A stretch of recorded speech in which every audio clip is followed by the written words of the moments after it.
तो guys almighty guidance के YouTube channel पर आपका हार्दिक स्वागत है। तो गाइज हम देख रहे थे जे&के पंचायत अकाउंट असिस्टेंट के सिलेबस को, काफी सारी चीजें हम पढ़ बैठे हैं और काफी सारी अभी पढ़ने को भी हैं।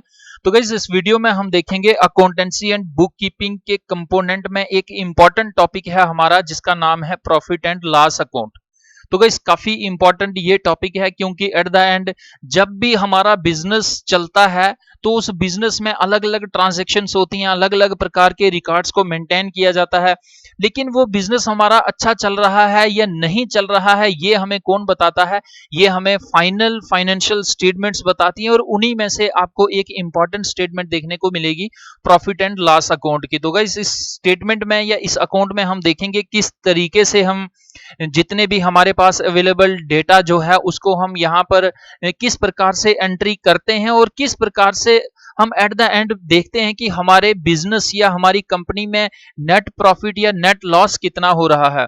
तो गाइस काफी सारी चीजें हैं इस वीडियो में भी देखने को। तो सबसे पहले हम देखेंगे कि फाइनल अकाउंट्स क्या होते हैं। तो इससे पिछली वीडियो जैसे मैंने आपको ट्रेडिंग अकाउंट में बताया था, तो गाइस इससे पहले जो हमने देखी थी वो ट्रेडिंग अकाउंट क्या होता है हमारा, ये कंप्लीटली हमने देखा था।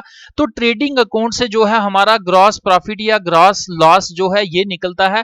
लेकिन उस ग्रॉस लॉस या ग्रॉस प्रॉफिट के बाद जो नेक्स्ट स्टेप है गाइज हमारा, वो होगा हमारा प्रॉफिट एंड लॉस अकाउंट या प्रॉफिट एंड लॉस स्टेटमेंट जब हम प्रिपेयर करते हैं। तो गाइज मैं आपको यहां पर बता दूं कि अकाउंट और स्टेटमेंट में क्या डिफरेंस है। वैसे तो कोई मेजर डिफरेंस आपको नहीं देखने को मिलेगा, लेकिन यहां पर देखिए आपने क्या किया है, एक स्टेटमेंट को आप बना रहे हो लगातार, जो भी आपको रिकॉर्डिंग कर रहे हो, तो रिकॉर्डिंग करते वक्त अगर आप उसे कहोगे जिस टाइम वो प्रोसेस में है, तो ये आपकी अकाउंट आ जाएगा। लेकिन जब ये आपका पूरा अकाउंट फिनिश हो जाएगा तो आप इसे एट द एंड क्या कह सकते हैं, आप इसे स्टेटमेंट कह सकते हैं। तो यही एक मेजर डिफरेंस मेरे को यहां देखने को मिलता है।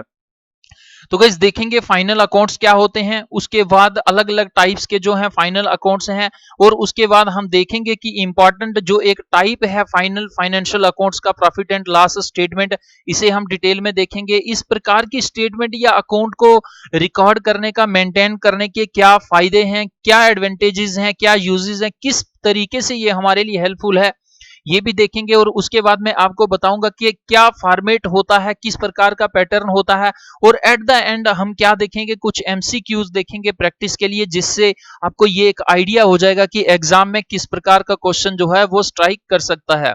तो गाइस एक रफ आइडिया मैं दे दूं आपको, तो यहां पर हमारे पास टोटल ये इतने लगभग 15 जो हैं टॉपिक्स थे। तो इसमें हमने 12 टॉपिक्स कंप्लीट कर लिए हुए हैं। इसमें हम 13th वाला टॉपिक देख रहे हैं प्रॉफिट एंड लॉस अकाउंट का। तो इसके बाद हम देखेंगे बैलेंस शीट का, यानी अब हम एक प्रकार का कल्मिनेशन की तरफ बढ़ते जा रहे हैं। तो guys profit and loss account क्या होता है, इसको समझने से पहले हमें ये पता होना चाहिए कि जो फाइनल अकाउंट्स होते हैं ये क्या होते हैं। तो गाइस क्या कह रहा है, final accounts are the accounts which are prepared at the end of the physical year और एन अकाउंटिंग पीरियड। कि आपका मानिए एक जो है टाइम पीरियड है जिसके लिए आप बना रहे हैं, तो हम यहाँ पर फिजिकल ईयर या कोई भी अकाउंटिंग पीरियड हो सकता है, ये हमारा 1 जैन से लेके 31 दिसंबर हो सकता है, या जैसे इंडिया में चलता है हमारा 1 अप्रैल से हमारा 31 मार्च हो सकता है। यानी कोई भी जब हमारा पीरियड कंप्लीट हो जाएगा तो उसके एंड में जो हम स्टेटमेंट्स तैयार करते हैं कि इस साल में पूरे ईयर में या अकाउंटिंग पीरियड में क्या प्रॉफिट हुआ है, क्या लॉस हुआ है, किस प्रकार के एक्सपेंसेस हुए हैं गाइस, वो हमें किससे पता चलता है, वो हमें फाइनल फाइनेंशियल स्टेटमेंट्स या फिर फाइनल अकाउंट्स से पता चलता है।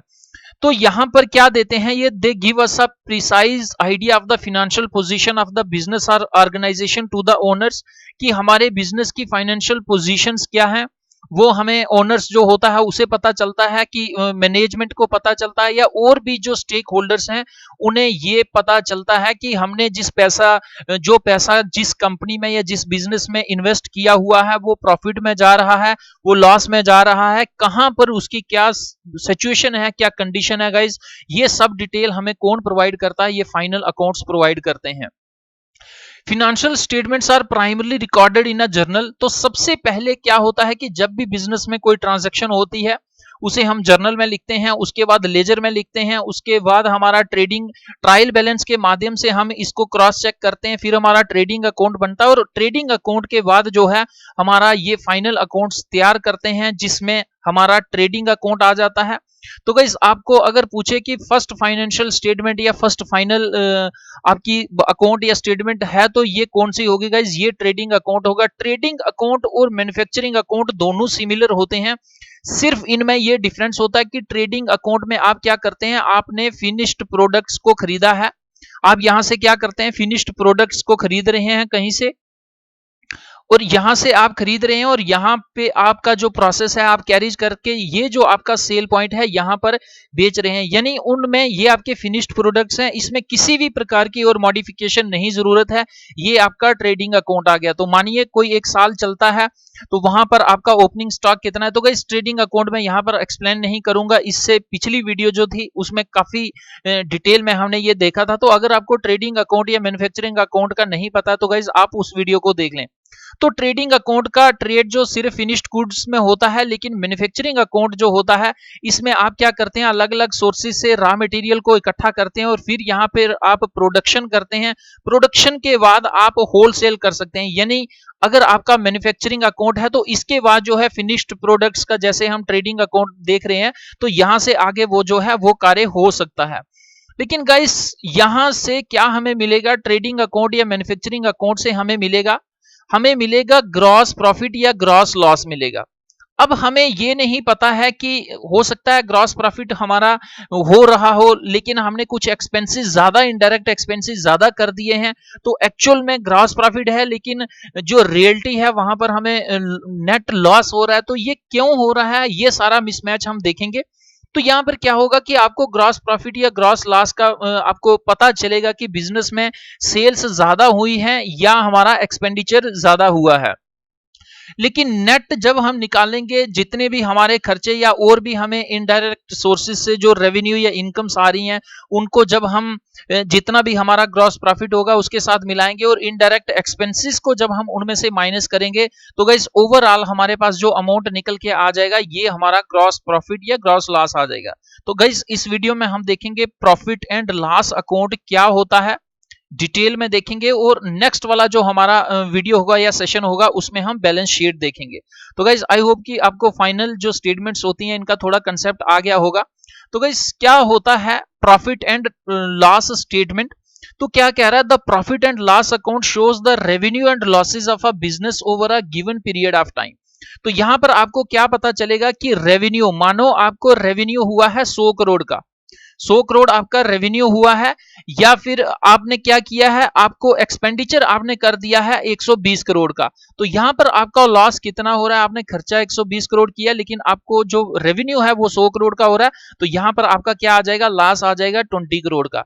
तो गाइस ऐसे ही सिमिलर सिचुएशन हो सकती है, आपने जो है वो सेल कर दी है या आपका रेवेन्यू है 200 करोड़ का और आपने खर्चा कितना किया था, आपने एक्सपेंडिचर 120 करोड़ का किया हुआ था, तो यहां पर आपको क्या है 80 करोड़ का जो है वो आपको ग्रॉस प्रॉफिट आ जाएगा।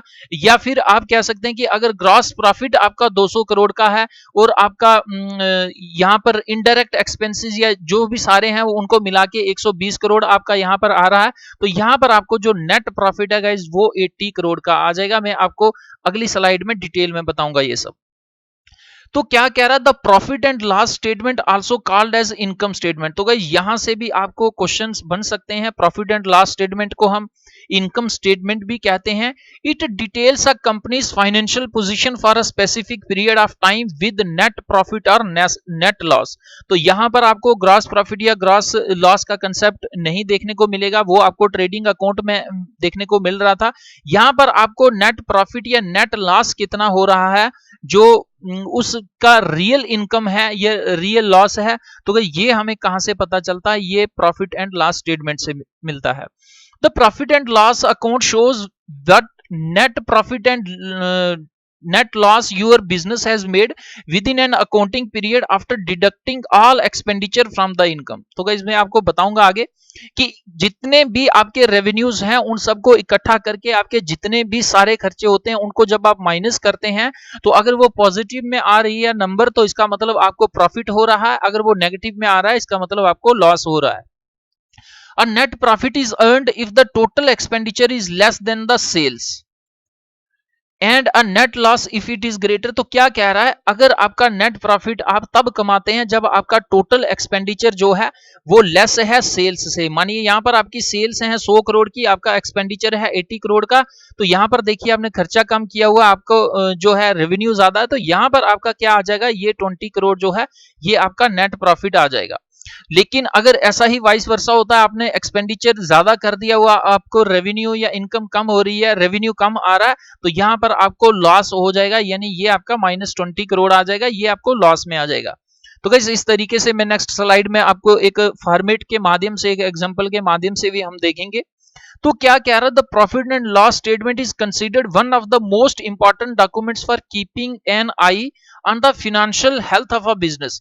तो एट द एंड जब हमें पता ही नहीं चलेगा कि हमारे बिजनेस में क्या प्रॉफिट हो रहा है क्या लॉस हो रहा है, तो गाइस अगर प्रॉफिट हो रहा है फिर तो बिजनेस चलेगा, लेकिन लगातार एयर इंडिया की तरह अगर उसे बीएसएनएल एमटीएनएल की तरह नुकसान होता जा रहा है और हमें पता ही नहीं है कि कितना नुकसान होता जा रहा है, तो गाइस कुछ ही समय के बाद जो है वो आपका कंपनी या बिजनेस जो है वो फ्लॉप कर जाएगा, वो बैठ जाएगा।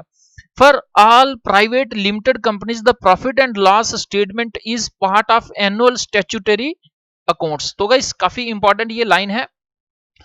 तो यहां पर क्या कह रहा है, प्राइवेट लिमिटेड कंपनीज की, कोई भी ऐसी कंपनीज आपकी जो भारत सरकार के किसी न किसी एक्ट, किसी न किसी लॉ के अंडर जो है वो रजिस्टर्ड हैं या एस्टेब्लिश्ड हैं, उनको अपने हर एक साल के बाद इस प्रकार का प्रॉफिट एंड लॉस स्टेटमेंट या फिर आपका ये फिनेंशियल स्टेटमेंट्स जो है पब्लिक करने ये उनके लिए अनिवार्य होता है। तो गाइस आप देखते होंगे कि जितनी भी ये लिमिटेड कंपनीज हैं ये आपको हर एक अकाउंटिंग पीरियड के बाद या फिनेंशियल ईयर के बाद आपको कहीं ना कहीं न्यूज़पेपर्स में या न्यूज चैनल्स पे आप इन चीजों को देखते होंगे। तो गाइस ये था टोटल कंसेप्ट हमारा प्रॉफिट एंड लॉस अकाउंट का। तो अब मैं आपको यहां बता देता हूं कुछ एडवांटेजेस भी, क्या फायदा होता है कि इस प्रकार का प्रॉफिट एंड लॉस अकाउंट बनाने का या प्रॉफिट एंड लॉस स्टेटमेंट को तैयार करने का। तो इसके कुछ मेन बेनिफिट्स हैं, जैसे helps to track net profit और नेट लॉस की, हमारे बिजनेस में नेट एग्जैक्ट जो हमें प्रॉफिट या लॉस हो रहा है वो कितना हो रहा है। One of the major benefits of preparing profit and loss account is to track business performance in terms of net profit और नेट लॉस। तो गाइस होता क्या है कि कई बार मानिए आपके अगर आप किसी सिटी में रहते हैं तो एक सिटी में मानिए कोई एक ट्रांसपोर्टर है, तो उस ट्रांसपोर्टर की क्या है 100 बसेस चल रही हैं, सारी बसेस जो हैं एसी हैं, वो बहुत बढ़िया बसेस हैं, लेकिन एट द एंड क्या है जब वो इस प्रकार की फाइनेंशियल स्टेटमेंट या आपकी इन प्रॉफिट एंड लॉस की स्टेटमेंट देखता है तो फिर ही उसे रियलिटी में पता चलता है कि क्या ये 100 बसेस मुझे प्रॉफिट दे रही हैं या लॉस दे रही हैं। ऐसा तो नहीं है कि सिर्फ रोड पर उसकी बसेस चल रही हैं और उसे प्रॉफिट बिल्कुल भी नहीं हो रहा है, उसे लॉस हो रहा है। तो अगर वो लॉस हो रहा है तो किन वजहों से लॉस हो रहा है, इन सब को वो करेक्ट कर सकता है आने वाले टाइम में, ये कुछ करेक्टिव मेजर्स ले सकता है। यानी हेल्प हमें क्या करती है फाइनेंशियल स्टेटमेंट्स कि उसमें एग्जैक्ट जो है प्रॉफिट या लॉस कितना हो रहा है उस बिजनेस में, ये हमें पता चलता है। Net profit or in net loss for a certain period can be obtained by the help of profit and loss account। तो क्या कह रहा है, next helps to track indirect expenses, कि इनडायरेक्ट एक्सपेंसेस जो हैं उसमें कितने हो रहे हैं। मैं आपको नेक्स्ट स्लाइड में बताऊंगा कि इनडायरेक्ट एक्सपेंसेस क्या होते हैं, उनको हम माइनस नहीं करते हैं ग्रॉस प्रॉफिट में से ट्रेडिंग अकाउंट में, लेकिन यहां पर जब हम प्रॉफिट एंड लॉस स्टेटमेंट तैयार करते हैं तो यहां पर हम सारे इनडायरेक्ट एक्सपेंसेस को यहां पे सब्ट्रैक्ट करते हैं। तो ये भी हमें बताती हैं कि हमारे इनडायरेक्ट एक्सपेंसेस कितने हो रहे हैं। जैसे indirect expenses of the business of a particular accounting period can be tracked and measured with the help of information provided in the profit and loss account. तो गाइस क्या होते हैं इनडायरेक्ट एक्सपेंसेस, काफी डिटेल में बताऊंगा। तो इसके साथ साथ हमें यह भी पता चलता है कि नेट प्रॉफिट रेशो कितनी है, यानी ऐसा तो नहीं है कि हमारा बिजनेस 100 करोड़ का जो है ये सेल कर रहा है लेकिन हमें बेनिफिट यहां से सिर्फ 10,000 का हो रहा है। यानी एक मिनिमम जो आपने रेशो सेट की हुई है जो होनी चाहिए, एक आप कह सकते हैं कि इस प्रकार का एक लॉजिकली होनी चाहिए। अगर देखिए यहाँ पर आपका 100 करोड़ का बिजनेस है, तो यहाँ पर आपको अगर 10 करोड़ का प्रॉफिट हो रहा है, तो ये कितनी प्रॉफिट रेशो है गाइस, ये हमें पता चलेगा। और इसका क्या फार्मूला होता है, इसका फार्मूला होता है नेट प्रॉफिट रेशो निकालने का। नेट प्रॉफिट कितना हो रहा है, यानी यहां पर देखिए मैं आपको एग्जांपल के माध्यम से बताता हूं। यहां पर हमारा जो है 100 करोड़ का सेल हो रहा है, लेकिन हमें 10 करोड़ जैसे मैंने आपको बताया कि ये हमें प्रॉफिट हो रहा है। तो जो हमारी नेट प्रॉफिट रेशो है ये कैसे निकल जाएगी, जो प्रॉफिट हो रहा है नेट उसके उसमें डिवाइड करेंगे हम, तो ये कितना आ जाएगा, ये 10 करोड़, यानी ये रेशो आ जाएगी 1:10। यानी अब यहां पर ये क्या बता रहा है कि हर एक 10 करोड़ के पीछे जो है आपको 1 करोड़ का जो है यहां पर प्रॉफिट ये बता रहा है। तो गाइस काफी इंपॉर्टेंट है ये इन्फॉर्मेशन, यहां से आपको डायरेक्ट क्वेश्चन देखने को मिल सकता है। तो इसके अलावा भी कुछ एडवांटेजेस हैं, जैसे helps to control indirect expenses की। मानिए आपका ग्रॉस प्रॉफिट तो बहुत अच्छा जा रहा है, लेकिन आपने ऑफिस में या इलेक्ट्रिसिटी के, लाइटिंग के या वगैरह वगैरह कुछ ऑफिस के इतने खर्चे कर दिए हैं कि जो नेट प्रॉफिट है वो आपका नहीं आ रहा है, इतना अच्छा नहीं आ रहा है जितना आना चाहिए। तो उनको आप कंट्रोल कर सकते हैं, किसके माध्यम से कर सकते हैं गाइज, वो आप कर सकते हैं इसी प्रकार की फाइनेंशियल स्टेटमेंट्स प्रिपेयर करने के बाद। आप देखेंगे कि एक्सपेंसेस कहां पे ज्यादा हुए हैं और कहां पे ये कंट्रोल किए जा सकते थे।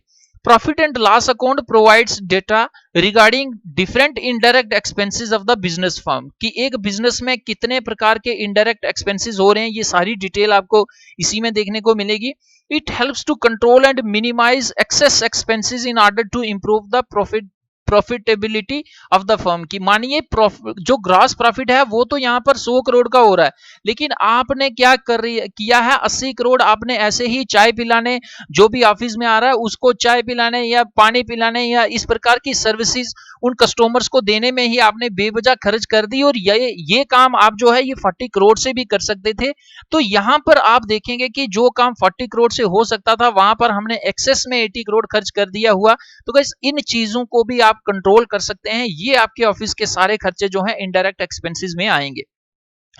तो गाइस जो भी हमारी फाइनेंशियल स्टेटमेंट्स या प्रॉफिट एंड लॉस का जो हमारे पास फाइनल स्टेटमेंट्स होती हैं, उन्हीं के माध्यम से हम जो है प्रिडिक्शन कर सकते हैं कि हम जो अपने एम्प्लॉइज या वर्कर्स लगाए हुए हैं उनकी आने वाले 5 सालों में सैलरीज कितनी बढ़ा देंगे, या हम इस कंपनी का, इस बिजनेस की और ब्रांचेस कितनी खोल लेंगे। क्योंकि एट द एंड आप देखेंगे कि पिछले 5 सालों में लगातार हमारा, पहले साल में अगर देखें तो 10 करोड़ था प्रॉफिट, दूसरे में 12 आया, तीसरे में 15 आया, चौथे साल में 20 आया, तो पांचवें में अगर 25 आता है, तो आप ये प्रिडिक्शन लगा सकते हैं कि आने वाले 10 सालों के बाद हमारी कंपनी जो है एनुअली ये 50 करोड़ या 60 करोड़ का जो है ये प्रॉफिट बनाएगी। और इसी के हिसाब से आप प्लानिंग करते हैं, आप डिसीजंस लेते हैं। तो गाइस ये भी एक इंपॉर्टेंट बेनिफिट है हमें ये एनुअल फाइनेंशियल स्टेटमेंट्स प्रिपेयर करने का, और पर्टिकुलरली जो हम प्रॉफिट एंड लॉस का जो अकाउंट है इसे मेंटेन करते हैं। तो गाइस यहां पर मैं आपको एक एग्जाम्पल के माध्यम से बताता हूं कि किस प्रकार से हम इस अकाउंट को मेंटेन करते हैं।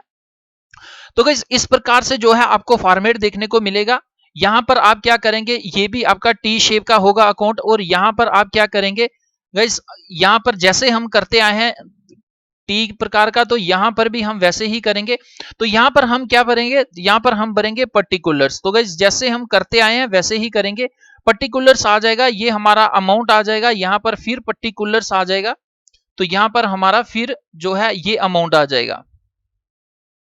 तो गाइस ये जो हमारा है ये क्रेडिट साइड आ जाएगा, ये हमारा डेबिट साइड आ जाएगा, ये हमारा डेबिट साइड आ जाएगा। तो गाइस मैंने आपको बताया था कि ट्रेडिंग अकाउंट हमारा कहां पर खत्म हो रहा है, वो हमारा ग्रॉस प्रॉफिट या ग्रॉस लॉस पे जो है ये यहां पर खत्म हो रहा है। तो हम मान के चलते हैं कि यहां पर हमें जो है वो ग्रॉस प्रॉफिट ही हो रहा था, और ग्रॉस प्रॉफिट कितना हो रहा था, जो भी वहां पर ग्रॉस प्रॉफिट होगा गाइस उसकी एंट्री आपने जो है यहां पर इनकम साइड करनी है, यहां पर क्रेडिट साइड करनी है। तो हम यहां पर क्या लिखेंगे, बाय ग्रॉस प्रॉफिट, ये हमें कितना था भाई, ये हमें था, हम मान के चलते हैं यहां पर 50 करोड़ था। तो ये हमारा ग्रॉस प्रॉफिट जो है 50 करोड़ था। अगर इन केस हमारा ग्रॉस लॉस आता है तो ग्रॉस लॉस जो है हमारा यहां पर एंटर होगा, लेकिन यहां पर हम एग्जांपल जो ले रहे हैं ये ग्रॉस प्रॉफिट की है, ये है 50 करोड़ की। तो गाइस इसके साथ साथ जो है हमें और भी कुछ सोर्सेज हैं हमारे रेवेन्यू के, जैसे बाय इनडायरेक्ट सोर्सेस या इनडायरेक्ट रेवेन्यू, या आप लिख सकते हैं इनडायरेक्ट इनकम।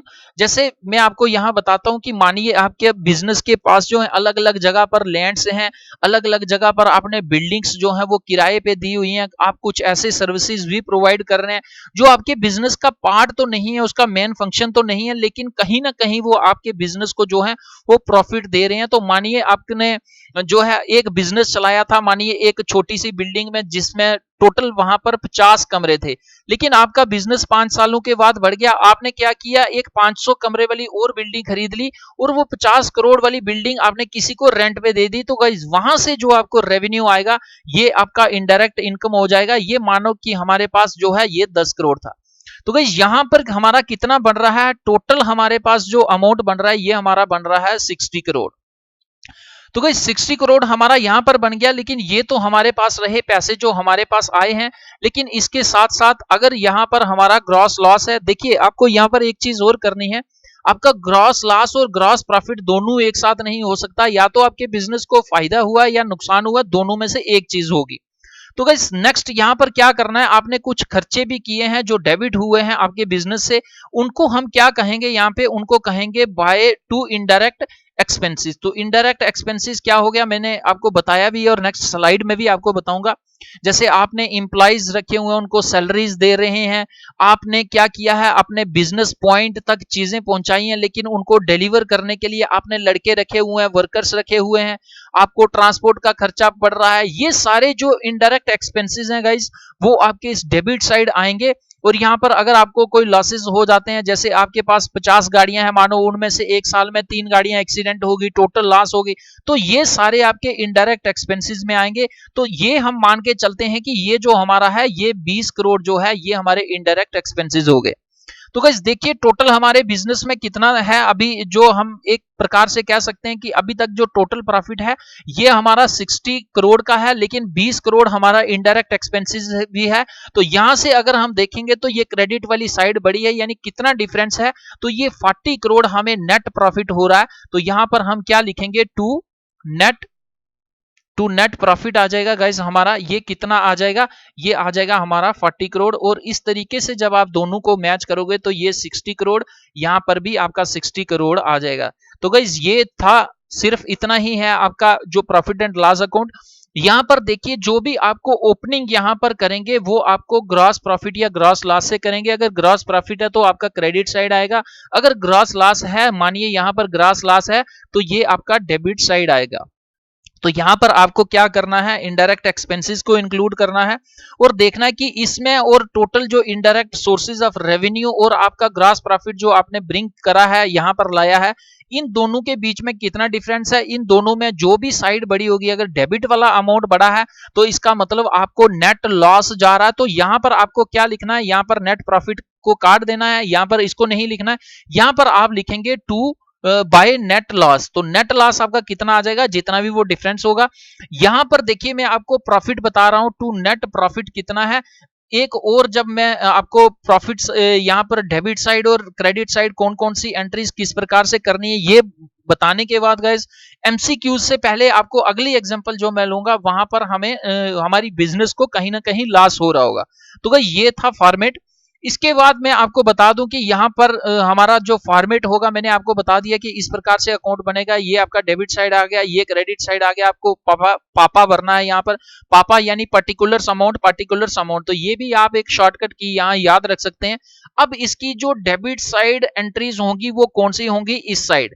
तो गाइस मैंने आपको बता दिया कि अगर ग्रॉस लॉस आ रहा है ट्रेडिंग अकाउंट में तो वो आपका डेबिट साइड एंटर होगा। उसके बाद आपके ऑफिस के एक्सपेंसेस या फिर एडमिनिस्ट्रेटिव एक्सपेंसेस हैं, जैसे आप वर्कर्स को सैलरीज दे रहे हैं, रेंट पे आपकी बिल्डिंग है, या जो भी आप सरकार को टैक्सेस दे रहे हैं, आपने इलेक्ट्रिसिटी या लाइटिंग का जो खर्चा है, वहां पर जो आपने प्रिंटिंग या स्टेशनरी का कुछ खर्चा पड़ रहा है आपको, पोस्टल जो भी खर्चा एक्सपेंसेस पड़ रहे हैं, टेलीग्राम का खर्चा पड़ रहा है, इंश्योरेंस चार्जेस हैं, टेलीफोन चार्जेस हैं, ऑडिट फीस है। तो भाई ये जो डेप्रिसिएशन या आपकी बिजनेस का लाइसेंस जो है वो रिन्यू करवाने वाला है, रिन्यू के लिए आप अगर पैसा देते हैं, कोई चीज रिपेयर करवाते हैं, या आपका कोई ट्रेड एक्सपेंसेस पड़ जाते हैं, या फिर एस्टेब्लिशमेंट एक्सपेंसेस आर चार्जेस। तो गाइस ये भी काफी इंपॉर्टेंट है यहाँ पर।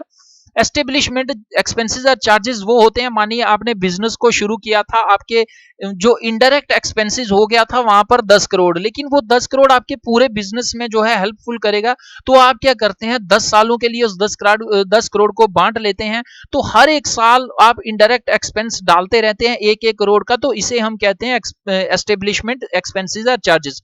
इसके अलावा भी मिसलेनियस एक्सपेंसेस हैं, मानिए कोई भिखारी आ गया है, उसको आप जो है 100 रुपया देते हैं, किसी को खाना खिला रहे हैं, ये भी सारी चीजें।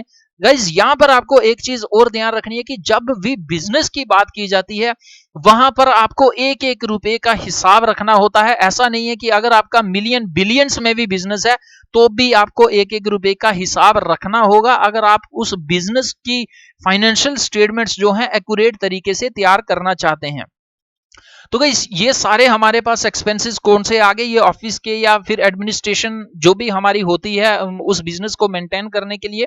इसके साथ साथ कुछ सेलिंग या डिस्ट्रीब्यूशन के एक्सपेंसेस भी होते हैं, जैसे हमने सेल्समैन रखे होते हैं अपने बिजनेसेस में, या फिर हम उन्हें कमीशंस देते हैं। हम उन्हें कहते हैं कि मानिए यहाँ पर हमारे पास एक बाइक्स का या मोटर कार्स का या कोई भी हमारे पास व्हीकल्स का एक शोरूम है, तो हम उन्हें इंसेंटिव्स देते हैं, कमीशंस देते हैं कि अगर तुम एक साल में 50 गाड़ियां बेचोगे तो तुम्हें इतना कमीशन मिलेगा, 100 बेचोगे तो उससे ज्यादा मिलेगा। तो इस प्रकार का जो भी कमीशन होते हैं, या फिर एडवर्टाइजमेंट करते हैं हम, गोडाउन अगर हमने कहीं रेंट पे लिया हो तो उसके एक्सपेंसेस होंगे, या फिर पैकिंग करते हैं, मानिए हम जब भी कोई चीज खरीदते हैं, यहाँ पर हम ट्रेडिंग अकाउंट की अगर बात करें तो मानिए कोई पैक्ड चीजें हम खरीदते हैं, लेकिन वो पैकेट 1 kg का है, लेकिन हमें अब आगे सेल करना है, तो हम क्या करते हैं 50 1 kg के जो पैकेट्स हैं उनको एक डिब्बे में पैक करके फिर आप बेचते हैं। तो ये जो पैकिंग का खर्चा है गाइस, यहाँ पर भी हमारा जो इनडायरेक्ट एक्सपेंस होगा, फ्रीट के यानी जो किराया आपको रेलवे वगैरह का पड़ रहा है, या फिर आपका कैरिज आउटवर्ड पड़ रहा है। तो गाइस कैरिज इनवर्ड और कैरिज आउटवर्ड में काफी डिफरेंस है। तो कैरिज इनवर्ड पड़ रहा है, मानिए यहां पर जो है आपका सेल्स पॉइंट है, तो आपके सेल्स पॉइंट तक पहुंचने के लिए जो चीजें आई ये आपके डायरेक्ट एक्सपेंसेस आ जाएंगे, ये आपके कैरिज इनवर्ड आ जाएंगे। लेकिन सेल्स पॉइंट से आप अगर डिलीवरी का काम करते हैं, किसी के घर में पहुंचा रहे हैं, तो ये आपका कैरिज आउटवर्ड आ जाएगा, ये इनडायरेक्ट एक्सपेंस हो जाएगा। जबकि पिछले वाला कैरिज इनवर्ड जो है ये हमारा डायरेक्ट एक्सपेंसेस है।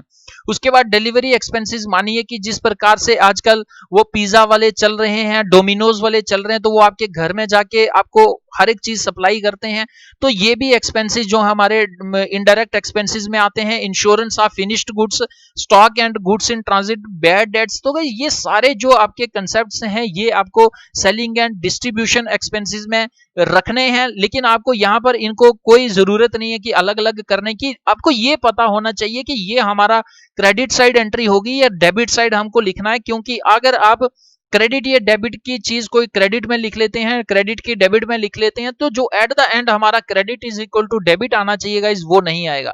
इसके साथ कुछ फिनेंशियल एक्सपेंसेस भी हमारे होते हैं, जैसे हमने कहीं अगर लोन लिया हुआ उस पर हम इंटरेस्ट दे रहे हैं, या हमने कोई अपने बिजनेस की कोई एक चीज किसी के पास गिरवी रख के हमें कुछ देर के लिए पैसा लिया हुआ था, तो जब हम उस पैसे के साथ जो इंटरेस्ट उसे पे करते हैं ये भी हमारा इनडायरेक्ट एक्सपेंसेस में आता है। उसके साथ कुछ एबनॉर्मल एक्सपेंसेस भी होते हैं, जैसे मानिए हमने कोई स्टॉक रखा हुआ है अपने गोडाउन में, वहां पर आग लग जाती है, अर्थक्वेक आता है, वो दब के खराब हो जाता है और वो इंश्योरेंस में कवर नहीं था, तो एक प्रकार से ये आपका लॉस हो जाता है, और लॉस जो आपका इनडायरेक्ट एक्सपेंसेस में आता है। फिक्स्ड एसेट्स का मानिए कोई मशीन जो है वो कोई अलग पार्ट किसी को तोड़ देती है या कुछ कर देती है, या आपका कोई प्रोडक्ट जो है वो गोडाउन से चोरी हो जाता है, या आपने जो अकाउंटेंट रखा हुआ था उसकी मेहरबानी से आपकी कैश ही गायब हो जाती है। तो गाइस ये सारी चीजें आपको कहां देखने को मिलेंगी गाइस, ये आपको डेबिट साइड देखने को मिलेंगी, ये आपको डेबिट साइड, ये आपको लेफ्ट साइड देखने को मिलेंगी। तो गाइस इसके साथ मैं आपको ये भी बता दूं कि अब आपको क्रेडिट साइड भी कुछ एंट्रीज करनी है। तो क्रेडिट साइड आपको क्या देखने को मिलेगा, क्रेडिट साइड में अगर आपको प्रॉफिट हो रहा है, जैसे मैंने आपको एग्जांपल में बताया, तो वो आपको क्रेडिट साइड जो है यहां पर एंट्री करनी है। और जो भी आपके इनडायरेक्ट इनकम्स होंगे, जैसे आपने अगर कोई, मैंने आपको बताया कि आपने मानो कोई किसी को लोन भी दिया हुआ है, तो लोन दिया हुआ तो ऑब्वियसली लोन के साथ आपको इंटरेस्ट की रीपेमेंट होगी, तो इस प्रकार का इंटरेस्ट अगर मिलता है तो आपको जो है इनडायरेक्ट इनकम के कॉर्नर में यानी क्रेडिट साइड एंट्री करनी है। या इनकम फ्रॉम इन्वेस्टमेंट्स, आपने किसी दूसरे के बिजनेस में इन्वेस्ट किया हुआ है पैसा, वहां से आपको कोई प्रॉफिट इनकम आ रहा है तो भी आप यहां पर एंटर करेंगे। या फिर रेंट रिसीव्ड, तो मैंने आपको बताया कि जैसे आपने अपनी बिजनेस की बिल्डिंग किसी को रेंट पे दी हुई है, तो जो आपके बिजनेस के लिए काम के लिए नहीं है और आप सोचते हैं कि इसे फ्री में क्यों रखना है, इसे हम काम पे दे देते हैं जिससे हमें कुछ ना कुछ प्रॉफिट हो। तो गाइस इसी तरीके से आप प्रोडक्ट्स जब खरीदते हैं आपको डिस्काउंट्स मिलते हैं, डिस्काउंट से रिसीव्ड वो भी आपके क्रेडिट साइड आ जाएंगे। बैड डेट्स रिकवर्ड, मानिए कि आपने 5 साल पहले क्या था, आपने लोन दिए हुए थे और वो लोन आपको रीपेमेंट नहीं कर रहा था, आपने उसे लॉस में जो है शो कर दिया था, लेकिन उस बंदे की मेहरबानी होती है, उसको फिर वो कहता है कि उस वक्त मेरा वक्त ठीक नहीं था, मेरे पास पैसे नहीं थे, लेकिन आज की डेट में मेरे पास मनी है और मैं आपके वो पैसे रिटर्न करना चाहता हूं। तो इस प्रकार से बैड डेट यानी आपने जो लॉस में जिस कर्ज को लिख दिया था वो आपको अगर वापस से मिलता है तो ये आपका क्रेडिट साइड एंट्री होगा। और इसी के साथ अगर आप कोई फिक्स्ड एसेट्स बेचते हैं उनके ऊपर अगर कोई प्रॉफिट होता है गाइज, तो भी ये आपका जो है इनडायरेक्ट इनकम के जो कॉलम में आ जाएगा। तो गाइस यहां पर मैं आपको एक फॉर्मेट और बना के बता देता हूं। मानिए कि यहां पर हमारा प्रॉफिट एंड लॉस अकाउंट है, तो अभी पिछले जब हमने देखा था तो उसमें मैंने आपको क्या बताया था गाइस, उसमें मैंने आपको बताया था कि ग्रॉस प्रॉफिट के साथ जो है हमारी कंपनी चल रही है। तो यहां पर हम देखेंगे नेट लॉस में जाएंगे हम। तो गाइस होता क्या है, मैंने आपको बता दिया कि जैसे यहाँ पर पर्टिकुलर्स भरने हैं, आपको यहाँ पर अमाउंट भरना है, आपको यहाँ पर फिर पर्टिकुलर भरना है और यहाँ पर आपको फिर अमाउंट भरना है, ये आपका क्रेडिट साइड आ जाएगा। ये हमारा जो है ये डेबिट साइड आ जाएगा। तो यहाँ पर देखिए कोई एक कंपनी है, यहाँ पर हमें ग्रॉस लॉस हुआ था ट्रेडिंग अकाउंट में, और ये ग्रॉस लॉस कितना था, ये हमें था 20 करोड़ का। तो गाइस ये 20 करोड़ का ग्रॉस लॉस था हमें। यहाँ पर देखिए हमें जो ग्रॉस प्रॉफिट है ये नहीं होगा, तो ये हमारा नहीं होगा क्योंकि एक बिजनेस को या तो लॉस होगा या प्रॉफिट होगा, तो यहां पर आपको ये ध्यान रखना है। इसके साथ जो है हमारे इनडायरेक्ट एक्सपेंसेस, मैंने आपको डिटेल में बताया कि ये सारे जो होते हैं ये हमारे इनडायरेक्ट इनकम्स हैं, सॉरी इनको हम यहाँ पर क्रेडिट साइड लिखेंगे, लेकिन पिछले स्लाइड में मैंने आपको बताया कि इनडायरेक्ट एक्सपेंसेस हमारे मानिए कितने हो गए, ये हमारे हो गए 10 करोड़ के। तो गाइस 10 करोड़ के ये हो गए। अब हमें जो है यहां पर लॉस हो रहा है, किसी भी प्रकार का ग्रॉस प्रॉफिट हमने नहीं लाया था, और यहां पर हमें जो कुछ थोड़ी बहुत इनकम होगी वो हमें कहां से होगी, वो हमें होगी इनडायरेक्ट रेवेन्यू के जो सोर्सेज हैं जिन्हें हम इनडायरेक्ट इनकम कहते हैं गाइस, वो होगी हमारी। तो यहां पर मानिए ये हो जाती है हमें 15 करोड़ की, तो ये 15 करोड़ की होगी। अब हमें देखना है कि यहां पर जो हमारा एक्सपेंडिचर है ये कितना है गाइस, ये हमारा है 30 करोड़ जो हमारा डेबिट साइड आ रहा है, और ये कितना है, ये 15 करोड़ है। यानी यहां पर हमें जो प्रॉफिट या लॉस हो रहा है वो कितना हो रहा है, हमारी क्रेडिट साइड जो है ये कम है, यानी इनकम वाली साइड कम है, इनकम वाली साइड हमारी 15 करोड़ है, और जो हमारी खर्चे वाली साइड है, एक्सपेंडिचर वाली साइड है, ये 30 करोड़ की है। यानी यहां पर हमारा क्या हो जाएगा, बाय नेट लॉस। तो नेट लॉस हमारा कितना हो रहा है, हमें एक्सपेंडिचर से जब हम इसको नेट से माइनस कर देंगे तो 30 में से जब 15 निकाल देंगे तो गाइस ये हमारा 15 आ जाएगा। जब हम इनको प्लस करेंगे तो ये हमारी क्रेडिट साइड जो है ये 30 करोड़ आ जाएगी, और इसी प्रकार से ये 30 crore credit is equal to आपका sorry debit side is equal to आपकी क्रेडिट साइड आ जाएगी। तो गाइस इस तरीके से आपको देखना है कि यहां पर आपको मैंने बताया कि ग्रॉस लॉस जब होता है ट्रेडिंग अकाउंट में तो उसके साथ फिनेंशियल स्टेटमेंट या आपकी प्रॉफिट एंड लॉस अकाउंट की स्टेटमेंट जो हम बनाते हैं ये कैसे बनता है। और पिछली स्लाइड में मैंने आपको क्या बताया था कि अगर ग्रॉस प्रॉफिट के साथ हम चलते हैं तो हमें किस प्रकार से करना है। तो गाइस एंड मैं आपको इन शॉर्ट यही बता दूं कि यहां पर आपको ग्रॉस प्रॉफिट या ग्रॉस लॉस का आपको जो भी अमाउंट होगा वो आपको ट्रेडिंग अकाउंट से मिलेगा। और आपको यहां सिर्फ ये पता होना चाहिए कि इनडायरेक्ट एक्सपेंसेस क्या है, इनडायरेक्ट इनकम्स क्या है।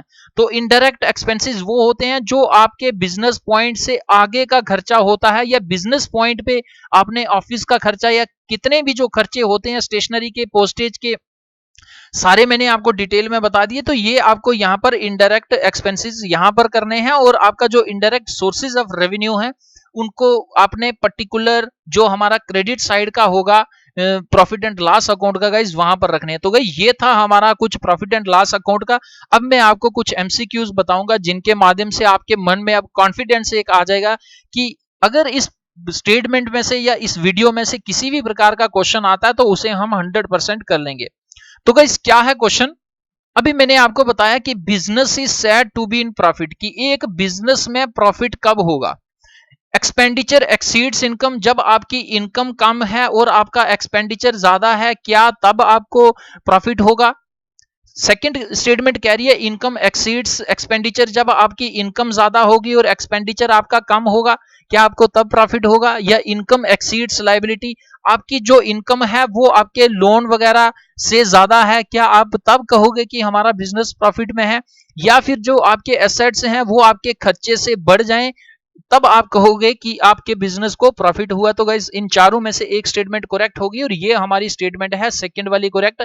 यानी जब हमारी इनकम जो है 100 करोड़ की हो रही है लेकिन हमारा एक्सपेंडिचर जो है कि 80 करोड़ का था, तभी हम कहेंगे कि ये 20 करोड़ का जो है ये हमें प्रॉफिट हुआ है। तो गाइस देखते हैं नेक्स्ट क्वेश्चन। क्वेश्चन कह रहा है a financial statement that summarises company revenue and expenses, कि एक कंपनी में जो है वो उसके समरी देता है कि रेवेन्यू टोटल कितना हुआ है और कितने एक्सपेंसेस, कितना एक्सपेंडिचर हुआ है। ये स्टेटमेंट हमारी कौन सी होती है? बैलेंस शीट होती है, स्टेटमेंट ऑफ ओनर इक्विटी होती है, इनकम स्टेटमेंट होती है, कैश फ्लो स्टेटमेंट होती है। तो गाइस देखते हैं इसका आंसर। देखिए इसका आंसर है इनकम स्टेटमेंट। मैंने आपको वीडियो के स्टार्टिंग में ही बताया था कि इसे हम क्या कहते हैं? प्रॉफिट एंड लॉस स्टेटमेंट भी कहते हैं। तो गाइस देखते हैं नेक्स्ट क्वेश्चन। क्वेश्चन कह रहा है subtracting all expenses from revenues yields, कि आपने जितने भी खर्चे किए हैं उनको जब आप रेवेन्यूज से माइनस कर देते हो, सब्ट्रैक्ट कर देते हो, तो आपके पास क्या निकल के आता है? नेट प्रॉफिट लॉस निकल के आता है, कैरिंग वैल्यू निकल के आती है, लॉन्ग टर्म असेट्स निकल के आते हैं, नेट लायबिलिटीज निकल के आती है। क्या निकल के आता है? ये हमारे पास गाइस आ जाएगा नेट प्रॉफिट या नेट लॉस आ जाएगा। नेट प्रॉफिट जब तब आएगा जब हमारे पास रेवेन्यू ज्यादा है और एक्सपेंसेस कम है। नेट लॉस हमारे पास तब आ जाएगा जब हमने एक्सपेंसेस ज्यादा किए हुए हैं लेकिन हमारा जो है रेवेन्यू ये कम आ रहा है। तो गाइस देखते हैं नेक्स्ट क्वेश्चन। गाइस क्वेश्चन काफी इंपॉर्टेंट है। अगर मैथमेटिकल टाइप आपको क्वेश्चन आता है, यहां पर आपका रियल कंसेप्ट का एप्लीकेशन होगा। अगर आपको इस प्रकार का क्वेश्चन आता है तो आपको मोस्ट प्रोबेबली इसी प्रकार से क्वेश्चन जो है डायरेक्ट एग्जाम में देखने को मिल सकता है। क्या कह रहा है? If the gross profit is 5000 and the net profit is 25% of the gross profit, the expenses must be। तो गई यहां पर ये पूछ रहा है कि ग्रॉस प्रॉफिट अगर आपको 50 सॉरी यहां पर मानिए कि आपके पास 5000 का है और 5000 का सिर्फ जो है 25% ही आपका नेट प्रॉफिट है, तो यहां पर ये पूछ रहा है कि एक्सपेंसेस कितने, यानी नेट प्रॉफिट कितना है। यहां पर आपके कितना आ जाएगा? ये आपका आ जाएगा इतना आ जाएगा। तो यहां पर अगर हम करेंगे 25 डिवाइडेड बाय 100, तो यहां पर देखिए 25 1, यहां पर अगर हम 4 से करेंगे, यहां पर इससे भी आपको इजी तरीका क्या करना है मैं आपको यहां पर बता देता हूं। ये आपको 5000 आ गया, 25 अपॉन 100 आ गया, तो ये 2 0 कैंसिल, ये 2 0 कैंसिल। तो यहां पर जब आप 25 को करेंगे तो 5 का 0 5 ये आ जाएगा। तो गाइस इस प्रकार से आपका कितना अमाउंट निकल के आ जाएगा? ये आपका अमाउंट आ गया है नेट प्रॉफिट का। लेकिन यहां पर आपसे क्या पूछा जा रहा है? ये आपके एक्सपेंसेस पूछे जा रहे हैं। तो जो टोटल है हमारे पास 5000, तो इसमें से जब हम 1250 को माइनस करेंगे तो गाइज ये हमारे पास जो है ये 3750 जो है इसका आंसर आ जाएगा। तो भाई यहां पर देखिए आपके पास दो मेथड्स हैं। आप तो या तो पहले नेट प्रॉफिट को निकाल के, नेट प्रॉफिट को आप टोटल ग्रॉस प्रॉफिट से माइनस कर लेंगे तो आपके पास जो है वो एक्सपेंसेस आ जाएंगे।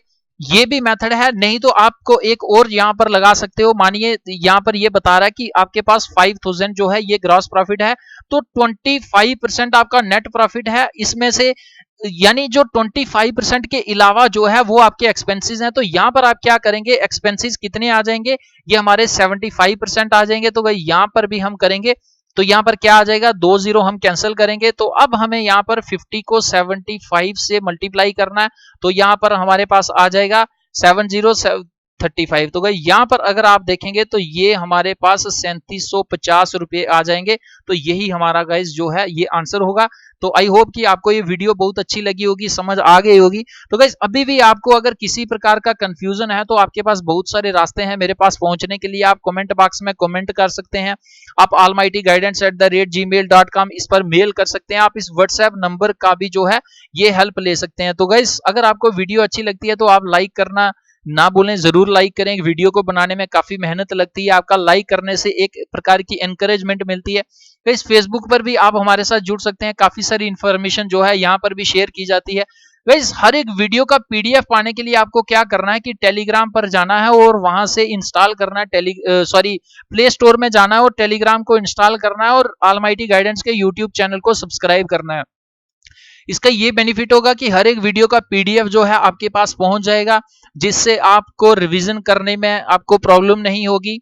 तो गाइज इसके अलावा अर्ली मॉर्निंग काफी सारे न्यूज़पेपर्स जो हैं शेयर किए जाते हैं, मंथली मैगजीन्स करंट अफेयर्स की जो है वो शेयर की जाती हैं। इसके अलावा भी कुछ पीडीएफ बुक्स या जो भी आप कहें कि एसेंशियल मटेरियल होता है मेरे पास, वो मैं यहाँ पर तुरंत जो है इमीडिएटली शेयर कर देता हूँ। तो गाइज अगर आप चाहते हैं कि इस प्रकार की वीडियोस या पीडीएफ्स आपके लिए हेल्पफुल हैं और आपके दोस्तों के लिए भी हेल्पफुल हो सकते हैं, तो गाइस खुदा के वास्ते जो दूर दराज के बच्चे हैं, गरीब बच्चे हैं, उन तक इस प्रकार की वीडियोस और पीडीएफ्स को ज्यादा से ज्यादा पहुंचाएं, ज्यादा से ज्यादा शेयर करें। और अगर आप नए हैं और आप इस प्रकार की वीडियो को पहली बार देख रहे हैं, तो गाइस मैं आपको बता दूं, यहाँ पर आप इस चैनल को सब्सक्राइब करने के बाद रिंग बेल आइकन पर क्लिक करने के बाद ऑल पर क्लिक कर दें, ताकि जो भी नई वीडियो या इंफॉर्मेशन अपलोड की जाए वो तुरंत एक मैसेज अलर्ट के रूप में गाइस आपके पास आ जाए। तो गाइस वीडियो को देखने के लिए धन्यवाद। जय हिंद, जय भारत।